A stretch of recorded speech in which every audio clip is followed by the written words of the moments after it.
আপনি কি 2026 সালে পোল্যান্ড যেতে চাইছেন? আপনি কি ভাবছেন? একটু চেষ্টা করলেই হয়ে যাবে? তাহলে একটু থামুন। কারণ বাংলাদেশ থেকে পোল্যান্ড ওয়ার্ক পারমিটে যারা আবেদন করেন তাদের মধ্যে প্রায় 60 থেকে 70% মানুষ কোনো না কোনো স্টেজে ফেল করেন। কারোর কাছে থাকে ফেক জব অফার, কেউ রং প্রসেস ফলো করে, আর অনেকের কাছে শুধুই নেই সঠিক তথ্য। আসসালামু আলাইকুম, আমি পূর্ণা, একজন ইমিগ্রেশন কনসালট্যান্ট। প্রতিদিন আমার কাছে এমন মানুষ আসেন যারা 5 লাখ, 10 লাখ, এমনকি 12 থেকে 13 লাখ টাকা খরচ করেও ভিসা পাননি, শুধুমাত্র কারণ সঠিক তথ্য ছিল না। আজকের এই ভিডিওতে আমি আপনাদের জন্য 2026 সালের একদম লেটেস্ট আপডেট অনুযায়ী পোল্যান্ড ওয়ার্ক পারমিটের পুরো প্রসেসটা বুঝিয়ে বলবো। আজকের ভিডিওতে আমরা যা কভার করব 2026 সালে পোল্যান্ডের জব মার্কেটের আসল চিত্র, step by step application process, এম্বাসির নতুন নিয়ম ও লিগ্যাল স্ট্রাকচার, 90% মানুষ যে ভুলগুলো করে এবং কিভাবে এড়াবেন। তাহলে শুরু করা যাক। দেখুন, 2026 সালে এসে ইউরোপের মধ্যে পোল্যান্ড এখন এমন একটা দেশ যার ইকোনমি খুব দ্রুত এক্সপ্যান্ড করছে এবং জব মার্কেট দিন দিন বড় হচ্ছে। ইউ এর সর্বশেষ লেবার মার্কেট রিপোর্ট অনুযায়ী পোল্যান্ড এখন অনেক দক্ষ ও অদক্ষ শ্রমিকের চাহিদা রয়েছে। পোল্যান্ড ক্যান আপনার জন্য ভালো সুযোগ। High demand, construction, logistic, food processing, factory এবং আইটি সেক্টরে স্যালারি প্রতি মাসে গড়ে 1100 থেকে 2500 ইউরো পর্যন্ত হতে পারে। ওভারটাইম তো আছেই। Schengen access, legal work permit থাকলে পুরো সেনজেন জোনে ভ্রমণের সুযোগ থাকছে।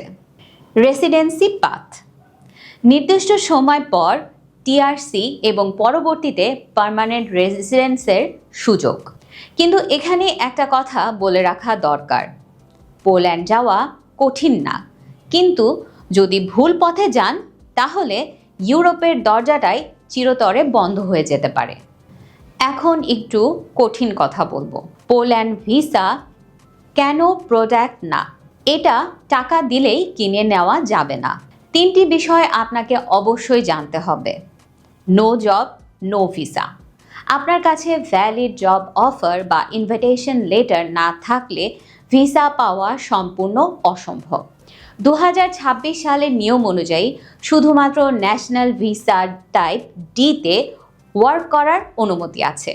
ট্যুরিস্ট ভিসা নিয়ে গিয়ে কাজ করা সম্পূর্ণ ইলিগাল। পোল্যান্ডের ভাইবোডিশিপ সিস্টেম এখন পুরোপুরি অনলাইনে সেন্ট্রালাইজড। পুরো অনলাইনে কাগজপত্র জমা দিয়ে কাজ করতে হয়। অন্য কোনো ফেক কাগজ দিয়ে কাজ করার সুযোগ একদমই নেই। আর যে এজেন্ট আপনাকে ভিসার 100% গ্যারান্টি দিচ্ছে সে মিথ্যা বলছে। ভিসা দেওয়ার সম্পূর্ণ ক্ষমতা একমাত্র এম্বাসি অফিসারের হাতে। কোনো এজেন্ট, কোনো কোম্পানি, কেউই এই গ্যারান্টি দিতে পারে না। এখন আসল কথায় আসি। পুরো প্রসেসটা আমি 5টি ধাপে বুঝিয়ে বলছি। ধাপ 1, জব অফার সংগ্রহ করুন। সব কিছু শুরু হয় এখান থেকেই। জব আগে, ভিসা পরে, এটা পোল্যান্ডের সিস্টেম। লিঙ্কডইন বা সরাসরি এমপ্লয়ারের কাছে আবেদন করতে পারেন। আপনার সিভি অবশ্যই ইউরোপ পাস হতে হবে। এখানে সবচেয়ে বড় বিপদ হলো ফেক জব অফার। বিস্তারিত জানতে আমাদের সাথে সরাসরি যোগাযোগ করতে পারেন। ধাপ 2, ওয়ার্ক পারমিট অ্যাপ্রুভাল।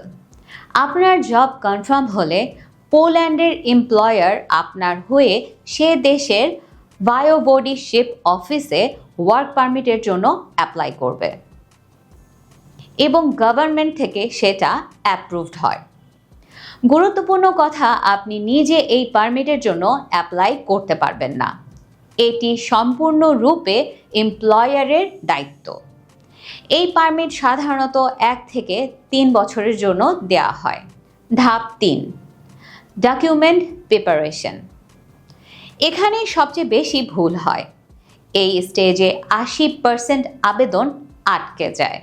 প্রয়োজনীয় কাগজপত্র: 6 মাস বা তার বেশি মেয়াদের passport, original work permit, approval letter, স্বাক্ষরিত employment contract, police clearance, travel medical insurance, ন্যূনতম 30,000 ইউরো কভারেজ, অ্যাকোমোডেশন প্রুফ।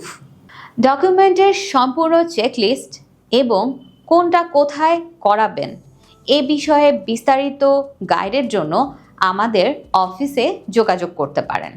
ধাপ 4: ভিএফএস গ্লোবাল অ্যাপয়েন্টমেন্ট ও সাবমিশন। বাংলাদেশ থেকে পোল্যান্ড ভিসার জন্য ভিএফএস গ্লোবালে অ্যাপয়েন্টমেন্ট নিতে হবে।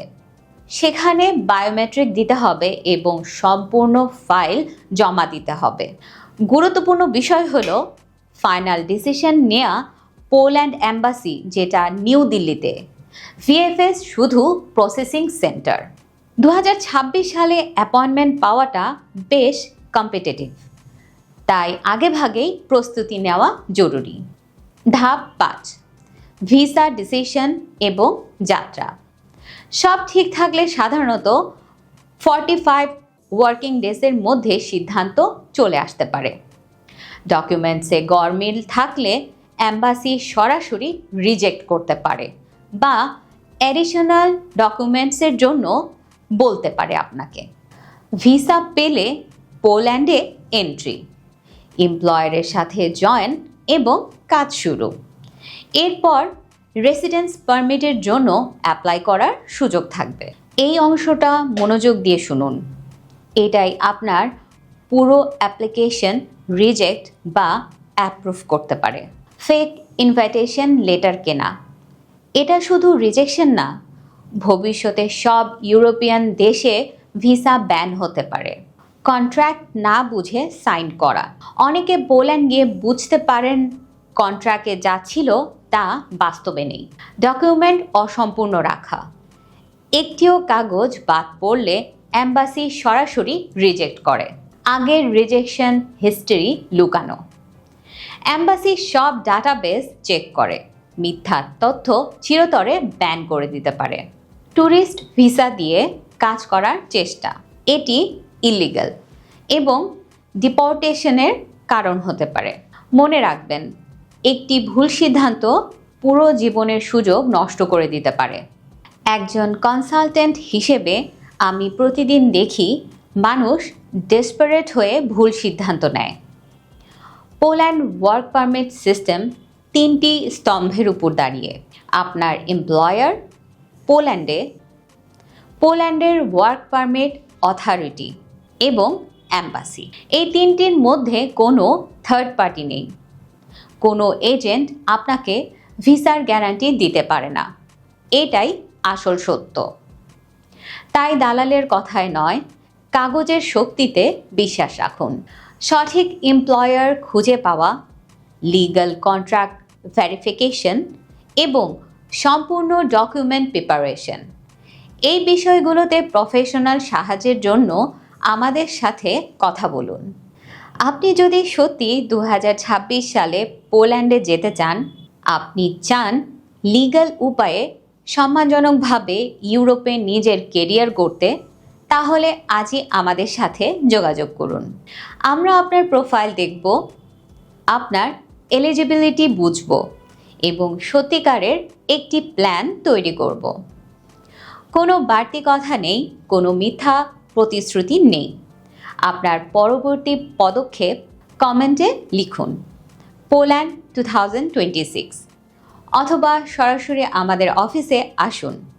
ফ্রি ইনিশিয়াল কনসালটেশনের জন্য আজই কন্ট্যাক্ট করুন স্ক্রিনে দেয়া নাম্বারে। Call or WhatsApp 01711651519। মনে রাখবেন, ইউরোপ যেতে ডেসপারেট হওয়ার দরকার নেই। স্মার্ট হন, ইনফর্মড হন, লিগ্যাল পথে আগান। ধন্যবাদ সবাইকে। দেখা হবে পরবর্তী ভিডিওতে। আসসালামু আলাইকুম।